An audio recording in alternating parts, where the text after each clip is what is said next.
Gloria a Dios. Le invito, hermano, a que me acompañen en la lectura de la palabra.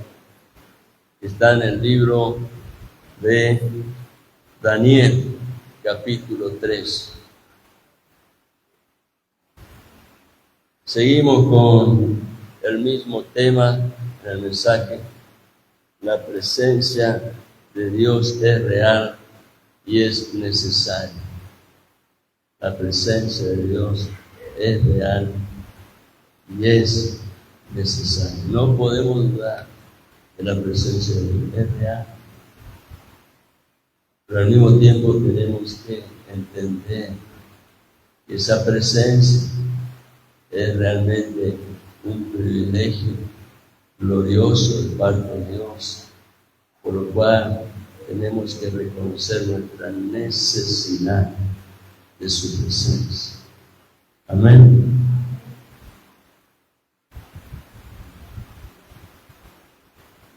Capítulo 3 de Daniel. Vamos a leer allí la palabra de Dios desde el versículo 1 hasta el versículo 18. Dice así la palabra de Dios. La leemos en el nombre del Padre, del Hijo y del Espíritu Santo. El rey Nabucodonosor hizo una estatua de oro, cuya altura era de 60 codos. 60 codos, para tener una idea, son aproximadamente, de acuerdo a la medida del codo del Antiguo Testamento, unos 30 metros.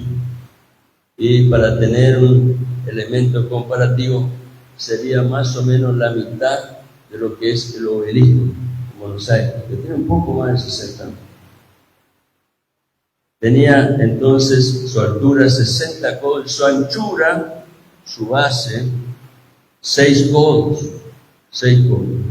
Esto significa 3 metros. Por lo que tengo entendido, la base del obelisco es el doble, a causa de su mayor altura. La levantó en el llano de Dura, en la provincia de Babilonia. Y el rey Nabucodonosor mandó reunir a los sátrapas, prefectos y gobernadores, los consejeros, tesoreros, jueces, magistrados y todos los gobernantes de la provincia para que vinieran a la dedicación de la estatua que el rey Nabucodonosor había levantado. Sin lugar a duda, esta era una cuestión de Estado, en donde la política estaba marcando el tiempo en la vida de sus pueblos. Y se manifestaba así también el autoritarismo de aquel que estaba en el trono, el rey Nabucodonosor. Y en este tiempo demanda que todos, vamos a imaginar que Babilonia sea Argentina, y lo que demanda el presidente que gobierna es que todos, gobernadores de provincia, intendentes, concejales, allí también los que forman parte del gabinete, del gobierno nacional, sus ministros, sus autoridades judiciales, sus autoridades legislativas, todo el cuerpo de gobierno tienen que hacer acto de presencia, porque es una cuestión de Estado. Nadie puede excusarse, nadie puede justificarse. Todos tienen que estar allí, porque hay alguien que los va a estar mirando, comprobando si en verdad son leales a la causa. Versículo 3. Entonces, se reunieron. Otra vez repite lo mismo que habían sido convocados. Sátrapas, prefectos, gobernadores, consejeros, tesoreros, jueces, magistrados, todos los gobernantes de la provincia, para la dedicación de la estatua que el rey Nabucodonosor había levantado. Y todos estaban de pie delante de la estatua que Nabucodonosor había levantado. Esto que estaba allí siendo manifestado a través de este acto era una práctica contraria a lo que Dios en su ley moral había declarado sobre Israel. Porque Él le dijo: no te harás imagen ni te postrarás ante ninguna estatua, ni símbolo de ser supremo. Por lo tanto, esto era algo que para el judío representaba realmente un desafío. Y hoy, como cristianos, podríamos mirar eventos como este como la oportunidad de saber discernir cuando ocurre algo así, a quién obedecer.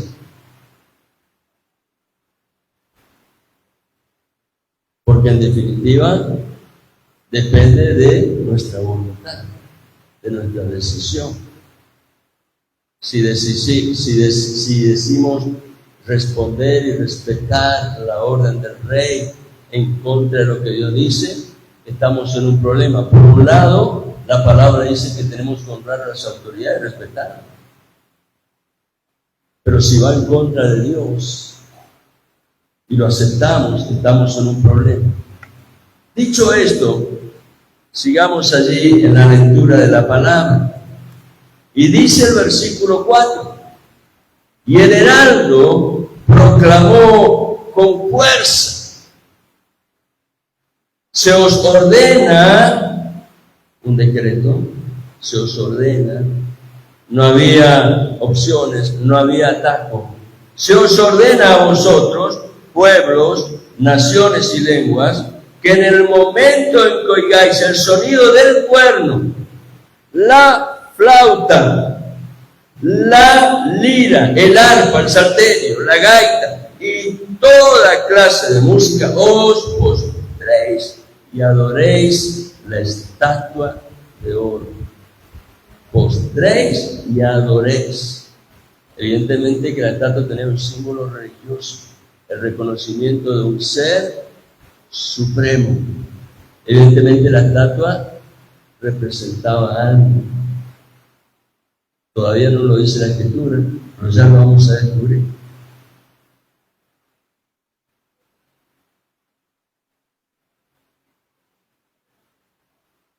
Os postréis y adoréis la estatua de oro que el rey Nabucodonosor ha levantado.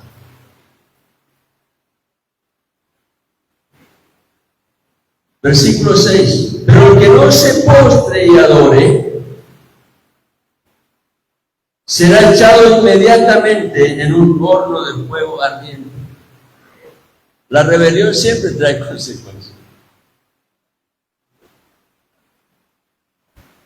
Superar un límite establecido por alguien que tiene autoridad nos convierte en transgresores.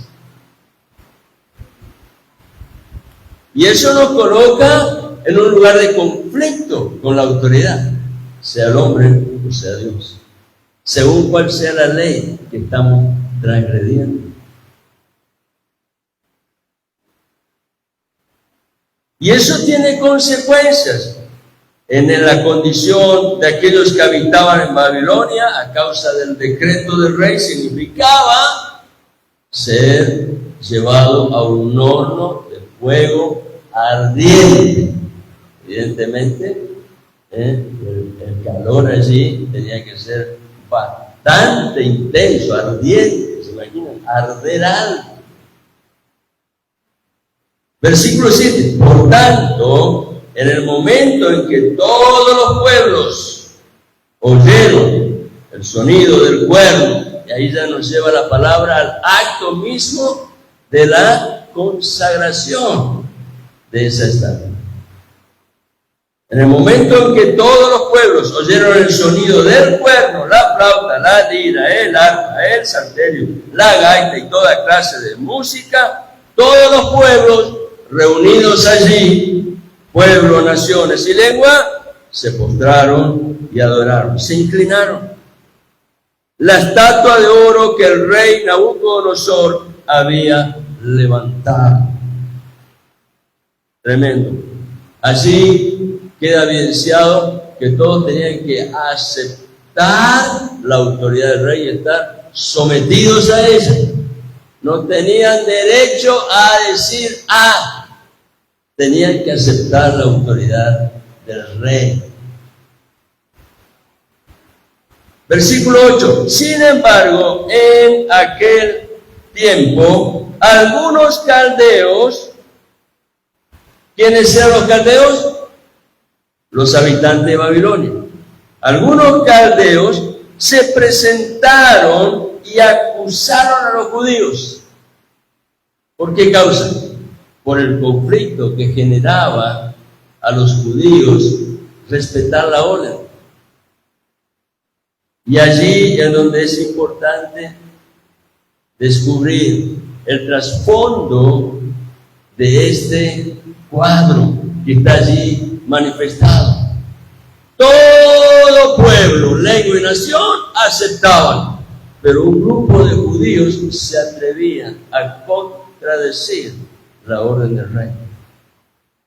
Y estos grupos de judíos estaban precisamente allí, en la tierra de Babilonia, por una causa muy especial, que en otro tiempo, por no respetar la ley del Dios de los cielos, tuvieron ellos que entender que habían transgredido y por lo tanto estaban expuestos a la sentencia del Dios vivo, y por esa causa tuvieron que ser sacados de su tierra y llevados a Babilonia, en donde estuvieron cautivos, 70 años cautivos. Ahora, después de entender el alto precio que tiene transgredir un límite puesto por una autoridad, ellos sabían que no era posible negociar aquello que en su corazón tenía ahora la fuerza de la fe, que se apoya y decide depender de Dios a pesar de las circunstancias que puedan venir.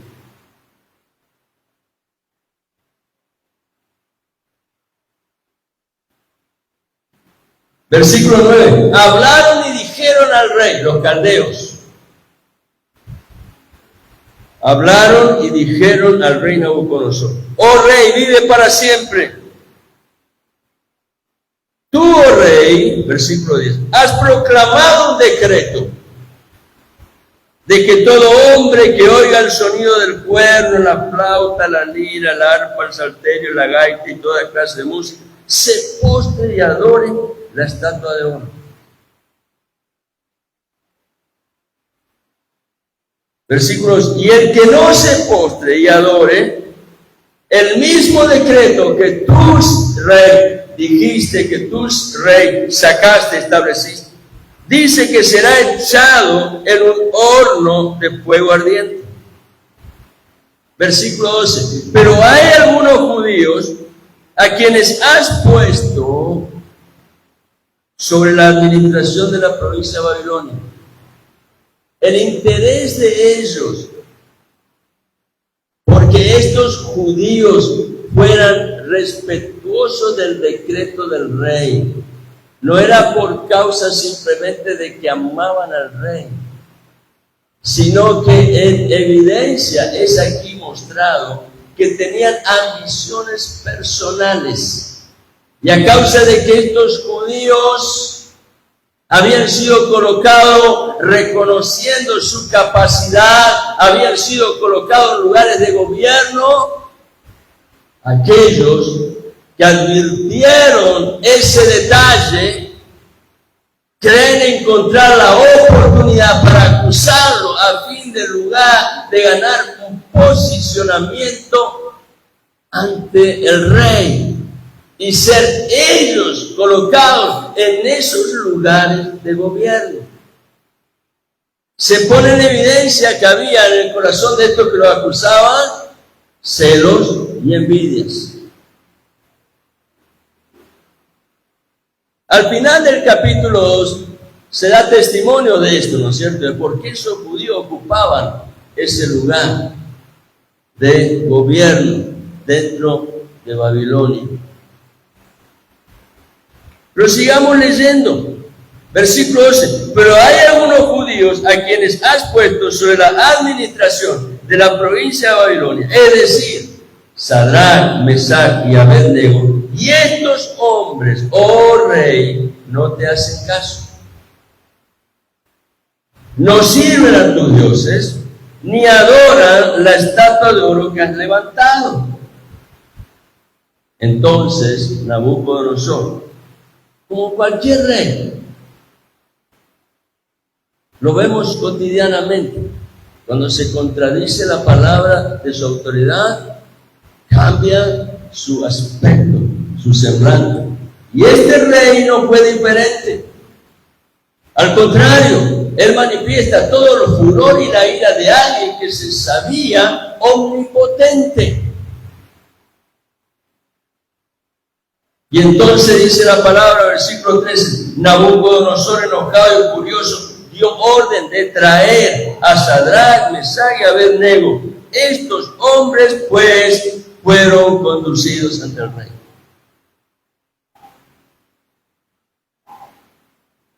¿Y qué hizo el rey? Versículo 14, habló Nabucodonosor y les dijo, ¿es verdad? ¿Es verdad? ¿Saben que en algún momento de nuestra vida vamos a ser confrontados con esta palabra? ¿Es verdad? ¿Es verdad? ¿Lo que tú dices es verdad conforme a lo que tú vives?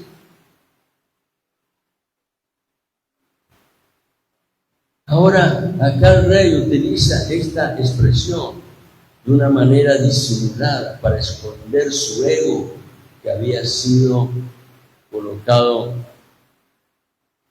muy por debajo, menospreciada su autoridad.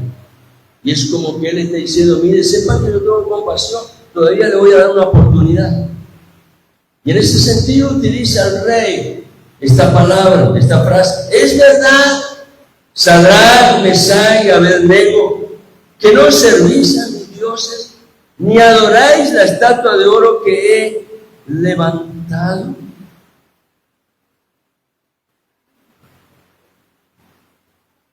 Es fuerte desafiar la autoridad de alguien que la tiene.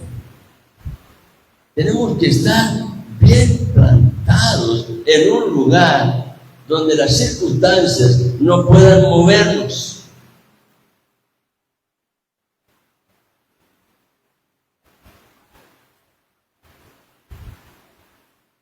¿Y es verdad? Versículo 15. ¿Estáis dispuestos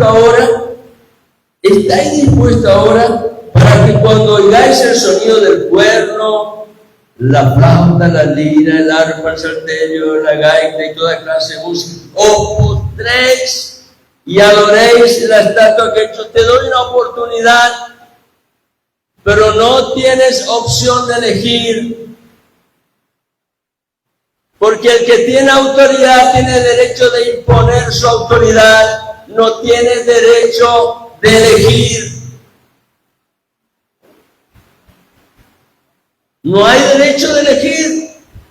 La autoridad es autoridad, sea la tierra o sea los cielos. No tenemos opciones. De otra manera, corremos el grave peligro de ser transgresores y responder ante esa ley, sea de los hombres o de Dios.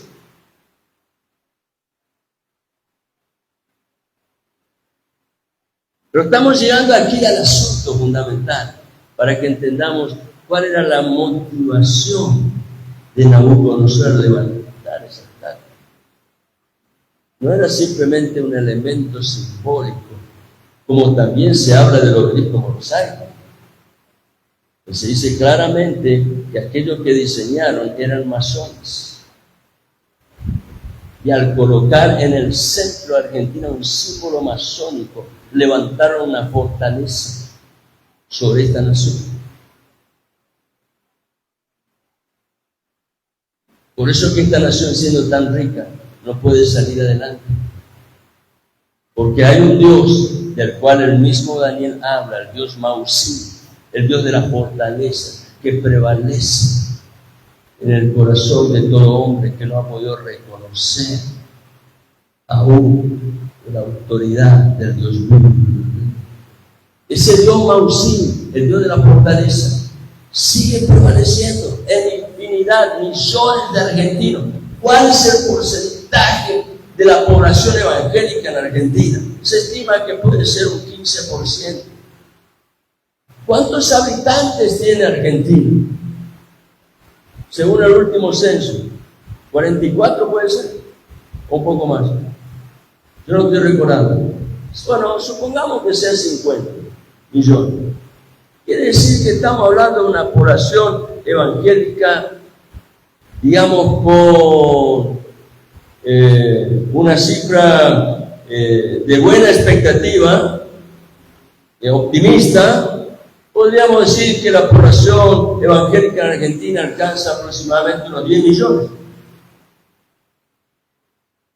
¿De qué lado está el resto?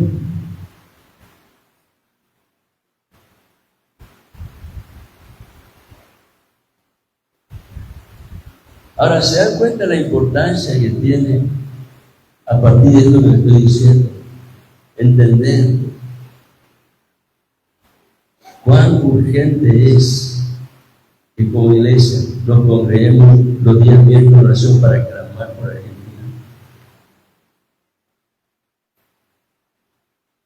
El hecho de que el futuro presidente esté integrado al judaísmo no nos garantiza nada, porque lo que él necesita es reconocer el señorío de Cristo en su corazón. Lamento decirlo, pero esa es la verdad. Y como iglesia tenemos que entenderlo, porque ese hombre, sin el gobierno de Cristo en su corazón, está en constante peligro de transgredir, no precisamente la ley que él va a establecer, porque esa no la va a transgredir, pero está en constante peligro de transgredir las leyes del Dios de los cielos, el cual gobierna sobre toda su creación. Y cada uno de nosotros estamos expuestos a transgredir esas leyes si no entendemos el derecho que tiene Cristo a ser el Señor de nuestra vida.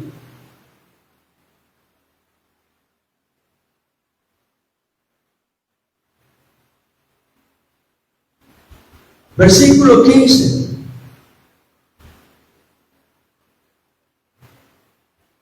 Dice Nabucodonosor: qué privilegio para usted estar delante de Nabucodonosor. Pero qué responsabilidad. ¿Se imaginan que el día de mañana el gobernador de la provincia diga: fulano, los quiero aquí, en mi despacho, tengo que hablar con ustedes?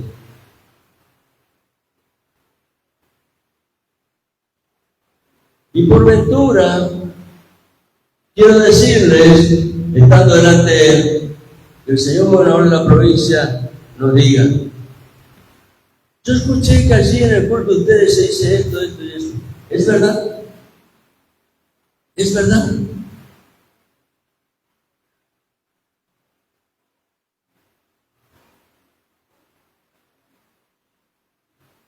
¿Estáis dispuestos ahora, versículo 15, para que cuando oigáis el sonido del cuerno, la flauta, la lira, el arpa, el salterio, la gaita y toda clase de música, os postréis y adoréis la estatua que he hecho?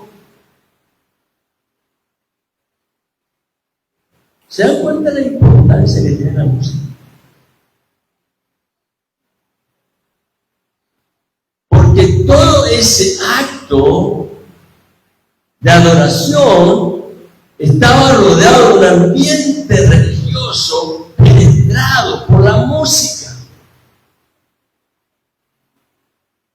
al punto tal que leímos antes, que en el mismo momento en que sonaban los acordes musicales, guiado por cada uno de esos instrumentos que allí menciona el versículo, inmediatamente la reacción de todos los que estaban allí convocados alrededor de esa estatua era postrarse y adorarse. La influencia que tiene la música no nos imaginamos.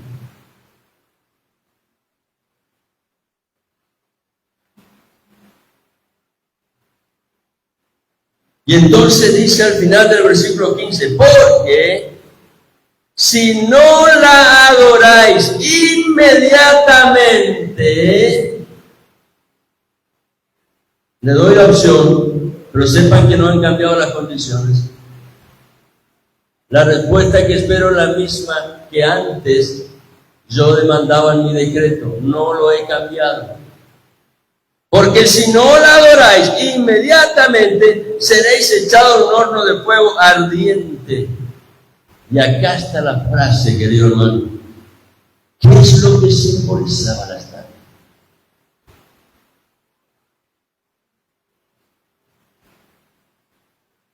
Nabucodonosor le dice, sepan que la adoración a esa estatua significa falta de respeto y autoridad ante mi persona. Y por esa causa quiero que sepan esto, que Dios será el que os libre de mis manos. Esto significa que Nabucodonosor se había colocado en la posición de un ser supremo, desafiando a los dioses. Que Dios será el que os libre de mis manos. Pero claro, cuando el corazón del Hijo de Dios está templado y su fe tiene la dureza del hierro que ha pasado por la fuego, no va a dudar. El rey le dejó la pelota servida para que la respuesta de estos varones en esa fe tenaz fuera la que él necesitaba escuchar, porque más adelante en el capítulo siguiente él iba a experimentar la obra del Dios que es capaz de doblegar el orgullo, el ego, la soberbia de cualquier gobernante, sea el que sea y de la nación que sea, no importa, hay un Dios que gobierna por sobre todo y él definitivamente es el Señor de señores y el Rey de reyes. Y entonces versículo 16, Sadrach, Mesach y Abednego respondieron y dijeron al rey Nabucodonosor. ¡Qué respuesta tan contundente! No necesitamos darte una respuesta acerca de este asunto. Pero para que no quede duda en el corazón del rey, entonces los tres le hacen saber la verdadera razón por la cual en su corazón no tenía ni siquiera un 1% de duda, porque su confianza era completa y definitiva en Dios.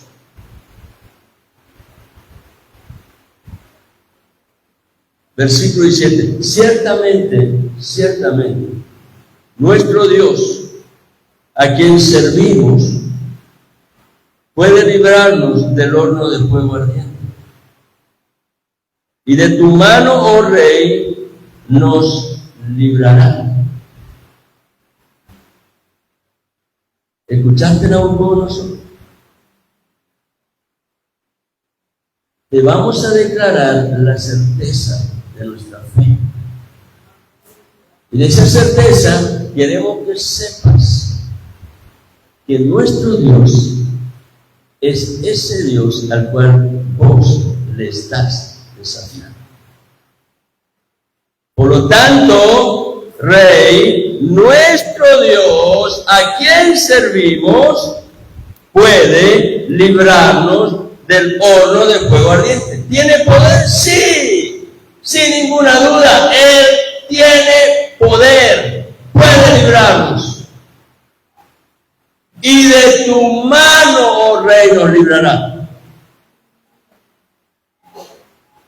Versículo 18. Pero si no lo hace,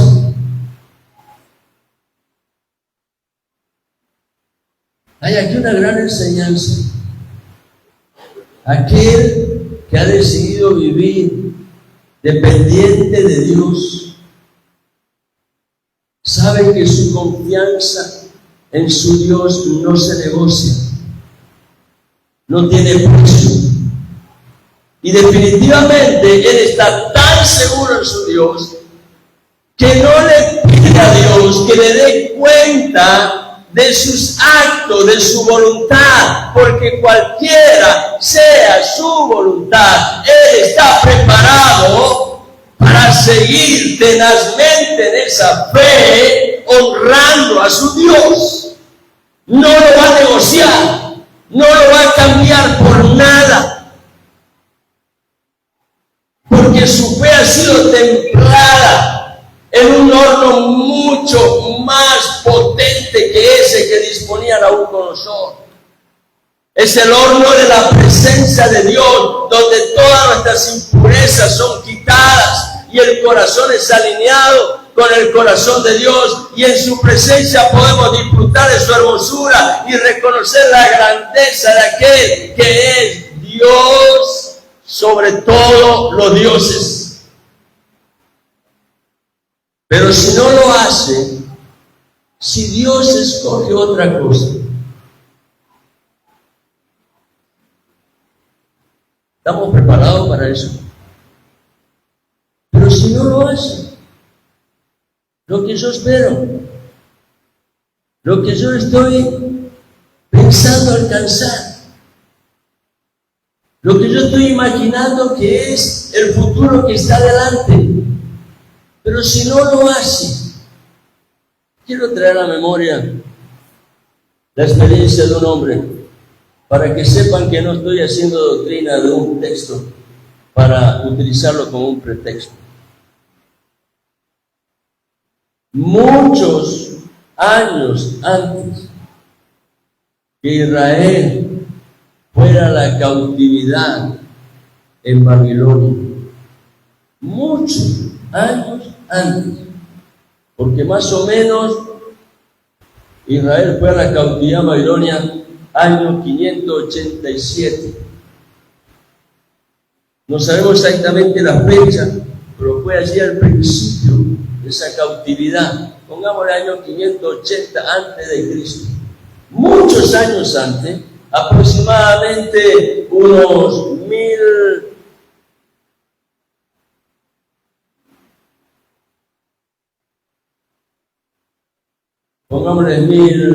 1400 años antes de Cristo. Es decir, que hay una diferencia de 900 años. Muchos años antes de la cautividad. Un hombre que formaba parte del pueblo judío, rescatado de la esclavitud de Egipto, fue designado porque era un príncipe entre la tribu de Israel. Fue designado para ir a espiar la tierra que Dios le había dicho: esta tierra les entrego en herencia, les pertenece, es suya. Y por decisión de los hombres, porque esa decisión de espiar la tierra no fue de Dios, por decisión de los hombres, Dios permite, para que aprendan a reconocer sus fracasos y sus fallas, que vayan a espiar la tierra, vayan, comprueben ustedes. Pero de esos 12 que fueron a espiar la tierra, solo 2 trajeron un buen informe. No se detuvieron a considerar el obstáculo que representaba la tierra, uno gigante, tremendo, que demandaban respeto y temor. Pero estos 2 dijeron: con Dios somos más poderosos, con Dios los comeremos como pan. Fe tenaz que no se doblega, aunque las circunstancias parecen ser totalmente contradictorias. Fe que está dispuesta a permanecer porque sabe que su Dios no falla, es fiel, es Dios vivo y verdadero, es Dios de justicia, es Dios de amor y de paz.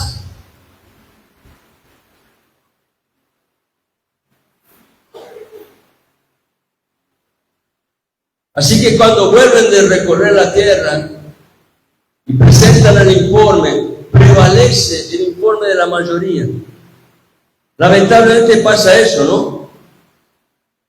No todos están compenetrados al mismo espíritu y a veces la mayoría impone sus condiciones y dejan de lado a aquellos que, dirigidos por un buen espíritu, tienen una palabra que en verdad va a resultar en bendición, pero no lo aceptaron, no consideraron el informe ni de Josué ni de Caleb. Pero es en esa experiencia que Dios le da una palabra a Caleb.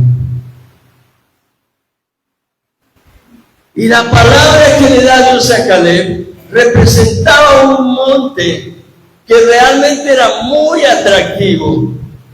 Un monte que demandaba en el corazón de ellos realmente la oportunidad de saber que Dios les está entregando lo mejor de la tierra.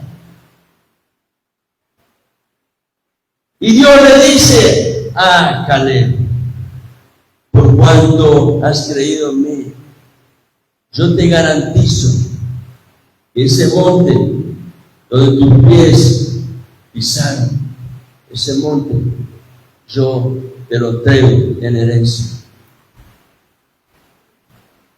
Es en los momentos en donde la prueba toma una intensidad tan fuerte que parece que desmayamos, donde es posible escuchar la voz de Dios declarándote una promesa en la cual Él se compromete.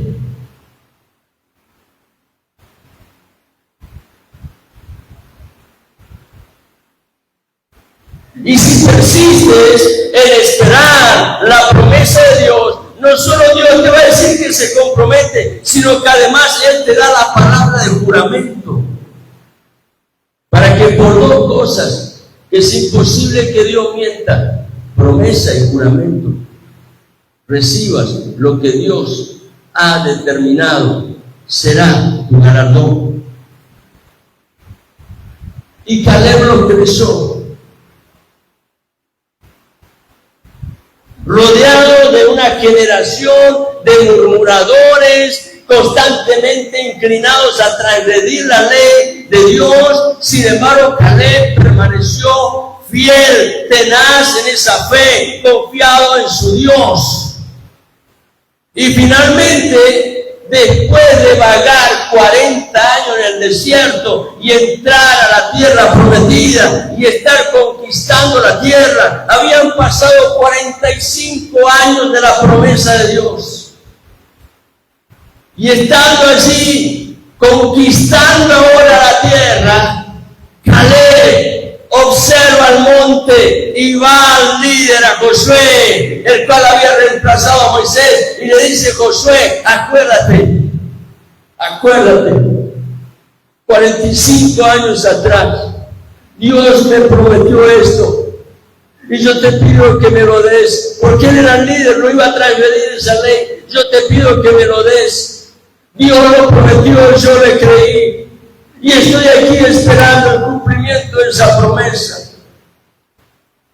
Han pasado 45 años, dice Caleb, y aunque hoy ahora tengo 85 años de edad, mis fuerzas son como la de aquel tiempo. No era la fuerza física, era la fuerza de una fe tenaz, que se apoyaba y dependía de su Dios, que no le importaban los gigantes.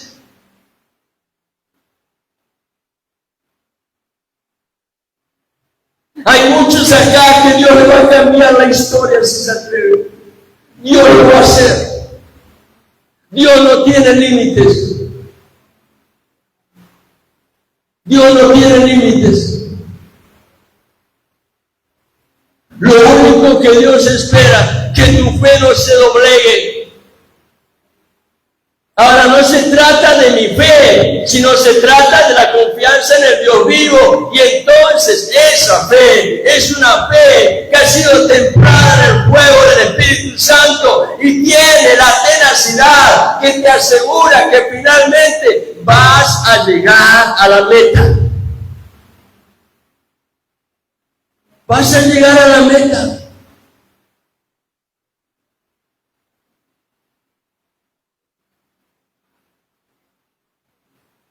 Pastor, yo quiero ver mi familia transformada. Espera a Dios. Dios lo va a hacer. Aunque a veces parece que nos quebramos en mil partes. Parece que solamente tenemos despojos para entregar. Parece que no queda nada.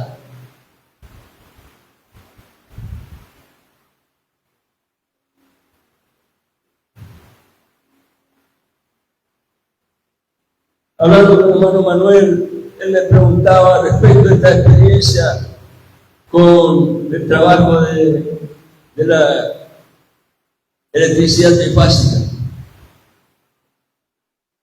2 meses dando vueltas. Y Manuel me soltó una palabra, me dice, pero seguramente es una enseñanza. Yo le dije, sí. Sí. Y buscando en Dios la respuesta, Dios me llevó a algo que hace tiempo atrás lo había aprendido. Para ganar aquello que es verdad, nunca podrá ser ganado por mi capacidad, ni por mi título, ni por mi fuerza. Es necesario muchas veces perder.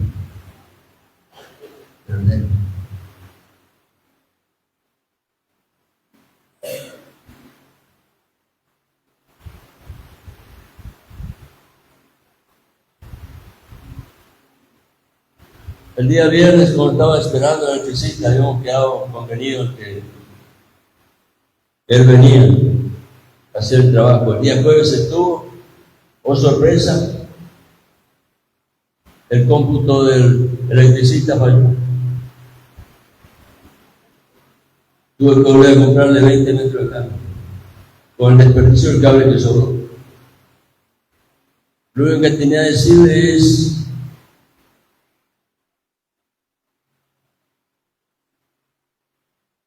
espero que cuando me des el precio sea considerable. Nada más.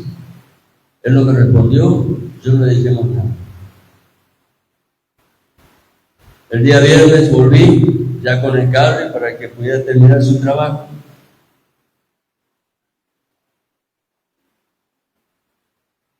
Seguramente teníamos que encontrarnos después de las 2 de la tarde, 2:30, 3 de la tarde, mensaje: Sergio, no voy a poder ir, recién voy a ir después de las 5 de la tarde, 17:28.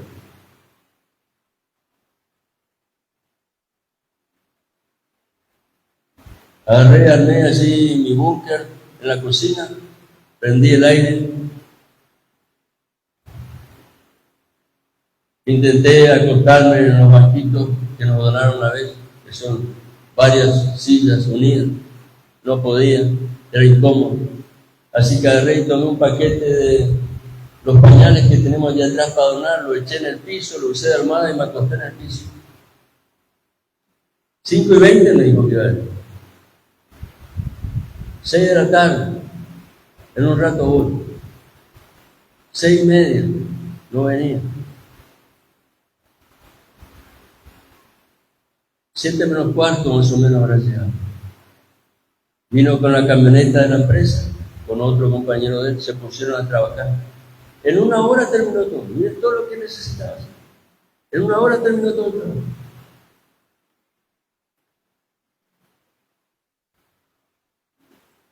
Esa es la enseñanza de Dios para mi vida, hermano. A veces es necesario perder.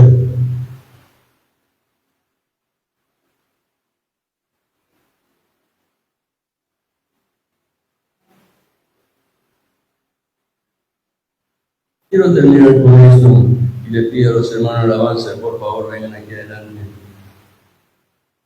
No sé por qué, pero me he separado totalmente del mensaje que tenía preparado.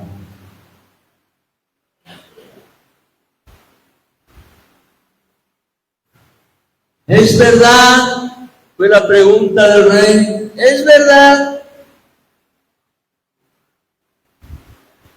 Y yo puse aquí, ¿estamos preparados para pasar por esa prueba de la fe?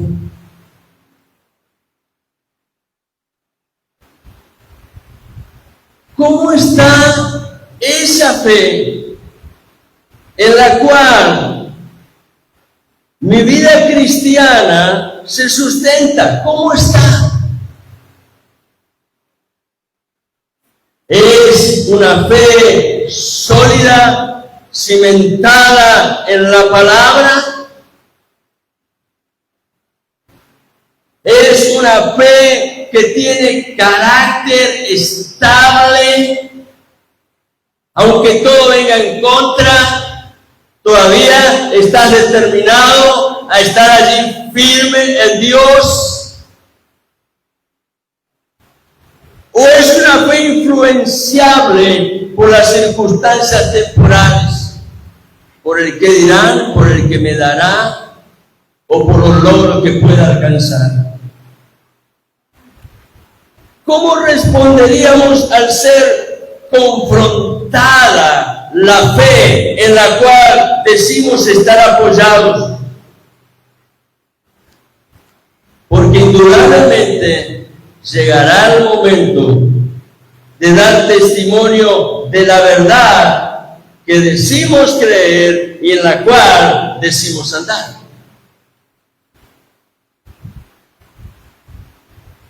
¿Estoy dispuesto a perder algo que no puedo retener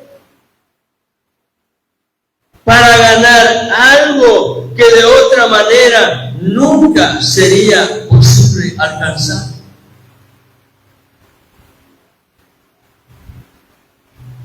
¿Estoy preparado para pasar la prueba de la fe, aún al punto de resignar lo que pudiera ser algo muy valioso en mi propia manera de ver las cosas? Siempre el elemento antagónico de la fe, ¿cuál es? El que batalla en contra, la autosuficiencia. El orgullo de Nabucodonosor no le permitió ver que aquella pregunta que él le hizo a los 3 jóvenes hebreos, ¿qué Dios será el que os libre de mis manos? Él no se dio cuenta que esa expresión era la manifestación de su autosuficiencia y lo colocaba en el ring de la vida enfrentando a Dios, no a 3 jóvenes hebreos.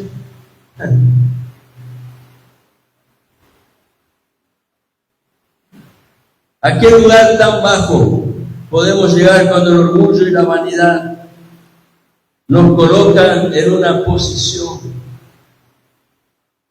donde el velo que cubre los ojos puede cegar totalmente e impedir que nuestra relación con Dios se afirme en un mayor conocimiento de quién es Él? Aquellos 3 jóvenes hebreos no rehuyeron la confrontación, sino que tomaron su lugar en fe, confiados única y exclusivamente en su Dios, decidieron depender de Él completamente, sea para vida o para muerte, no importa. Y esto lo hicieron porque durante su vida aprendieron a ocupar su tiempo. Presta atención a esto. Ellos templaron esa fe porque durante su vida aprendieron a ocupar su tiempo en aquello que siempre trae ganancia. Pierde todo para ganar lo mejor. ¿Y qué es lo que en verdad trae ganancia y en lo cual debemos ocupar nuestro tiempo? Servir a Dios. Seguir creciendo en su gracia y en el conocimiento del Dios vivo, sirviéndole a Él. No hay otra manera, querido. Y ese servir a Dios significa hacer lo que cada uno de nosotros hemos venido a hacer hoy: congregarnos para buscar el rostro de Dios, darle alabanza a Él y disfrutar de esa comunión que el Espíritu provoca en nuestras vidas. Cuando servimos a Dios hay un gran beneficio. ¿Por qué? Y le voy a dar acá unos puntitos para tener presente. Cuando servimos a Dios hay un gran beneficio porque permanecemos cerca de Él. Eso es muy importante. Porque estamos buscando su comunión. Porque cuando buscamos su comunión estamos aprendiendo a escuchar su voz. ¿De qué me sirve aprender de memoria todos los versículos de la Biblia si no he aprendido a escuchar lo que Dios quiere hablarme personalmente? Cuando aprendo a escuchar su voz, al mismo tiempo estoy conociéndole. Y cuando le conozco, estoy preparado para seguirle. ¿Por qué? Porque tengo confianza en Él. ¿Usted va a andar con alguien en el cual no tiene confianza?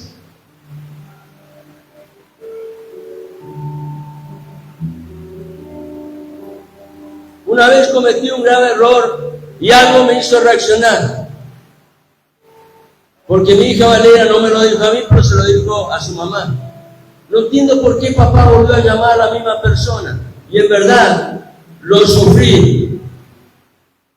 Y estoy hablando de algo que pasó muchos años atrás. Con alguien a quien le di la oportunidad de hacer un lindo trabajo, de ganar plata. Pero cuando tuvo ocasión de manifestar lo que había en su corazón, lo demostró. Y cuando escuché eso, dije, wow.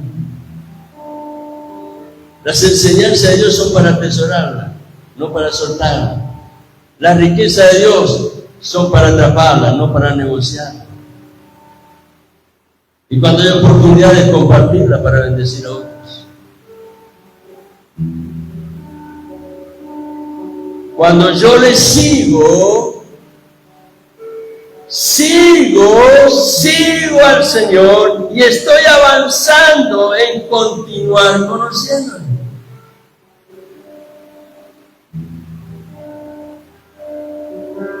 El misionero Juan Drí, fundador de la iglesia Gracia y Gloria, él solía decir, tenía esta frase: nunca llegamos a conocer del todo a Dios. Siempre, decía él, estamos a la orilla del conocimiento.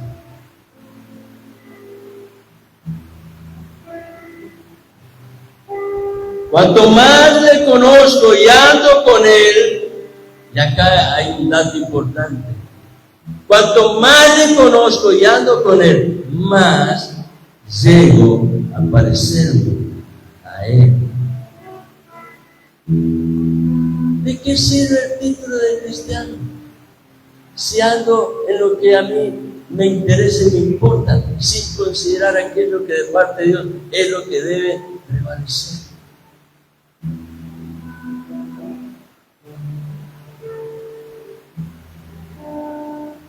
Y cuando yo aprendo a identificarme con el Cristo, el cual es la fuente y razón de mi vida, la roca de mi corazón, allí descubro que la fe ya no depende de mis emociones ni de las circunstancias, sino completamente de la seguridad que me brinda su presencia. ¿Ustedes creen que esto que yo les digo es fácil para mí? No. Tengo una batalla a diario, querido. Pero he entendido que es en su presencia donde estoy firme y puedo confiar, aun cuando las circunstancias sean adversas y me muestren esas circunstancias que en lo inmediato hay posibilidad de que las pérdidas lleguen a ser grandes. La respuesta de los 3 jóvenes hebreos no admite interpretación alguna, más que la sola declaración de la fe con la fuerza, la tenacidad de la certeza y la convicción de quién es su Dios.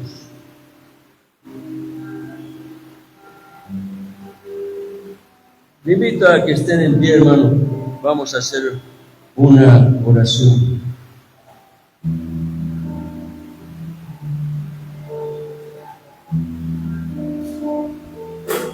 ¿Cómo está tu fe? ¿Tiene la dureza de la tenacidad, del hierro que ha sido templado en la flama? ¿Es tu fe esa que no se doblega aun cuando el horno de la prueba sea calentado al punto más alto?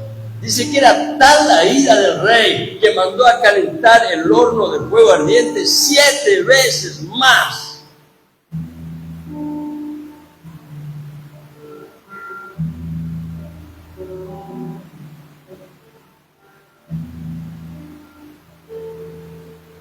En los tiempos de prueba como la de estos 3 jóvenes hebreos, es fácil buscar y encontrar muchas excusas para justificar. Ellos pudieron haber dicho, todos los demás lo están haciendo una vez, ¿qué importa? Pero ellos estuvieron dispuestos a permanecer firmes, confiados solo en su Dios. Cuando somos confrontados en la prueba de la fe, en nuestra vida como cristianos, lo único que vale siempre es hacer lo correcto. Y hacer lo correcto significa andar en la verdad de Dios y dejar los resultados al Señor.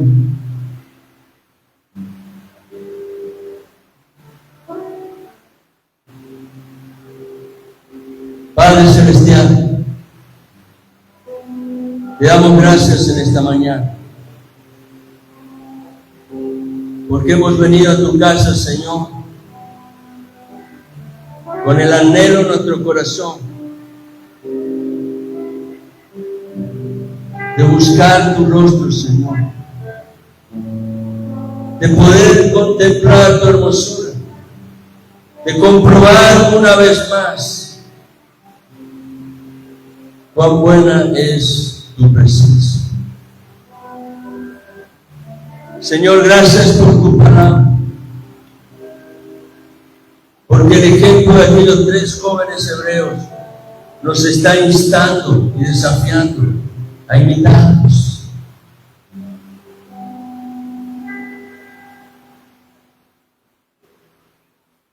Ayúdanos, Señor, a vivir en la pureza de la fe, con la tenacidad de aquellos que han comprobado el infinito valor de tu amor, cuyo poder no ha cambiado, para llevar nuestras vidas a ese propósito que tú has declarado. Por eso, Padre, esta mañana nos humillamos delante de tu presencia y reconocemos nuestra necesidad de que tú, Señor, te manifiestes en cada una de nuestras vidas. Te rendimos a ti, Señor, todo lo que somos, todo lo que tenemos. Nada es nuestro, todo es tuyo. Te entregamos a ti, Señor, nuestra familia. Te entregamos a ti, Señor, nuestro matrimonio, nuestros hijos. Te entregamos a ti, Señor, la labor de las manos, las cuales tú nos has confiado, y mucho más, Señor. ese privilegio, Padre, de servirte. Que sea, Señor, para darte honra y alabanza solo a ti, oh Dios. Por eso en esta mañana, Padre, en la actitud de un corazón de fe, que se inclina delante de ti, te rogamos, Espíritu Santo, que tú traigas ese viento fresco y nos renueves.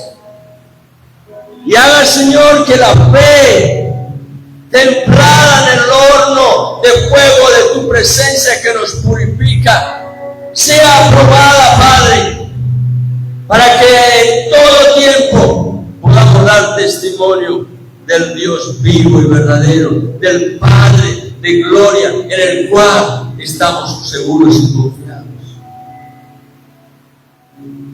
Señor, te pedimos perdón por todo peso.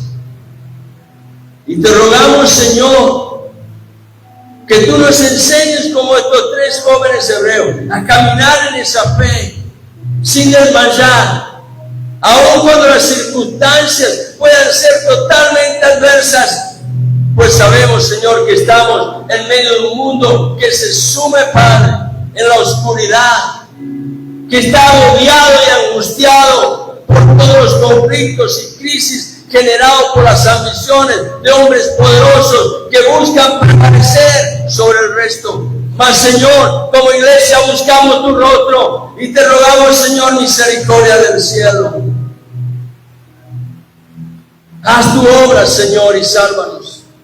Y levántanos, Padre, con renovado vigor y fuerza para seguir adelante, anunciando la verdad del Evangelio, declarando el nombre de Jesucristo, confesando tu señorío. Y, oh Dios mío, estando prontos para servirte, a fin de conocerte y disfrutar cada día en el testimonio de tu buena, agradable y perfecta voluntad. Padre bueno, en esta mañana nos acercamos a tu mesa, no por causa de algún mérito personal, sino como resultado de esa fe que ha sido colocada en Jesucristo el Señor, autor y consumador de la fe que gobierna y es victoriosa.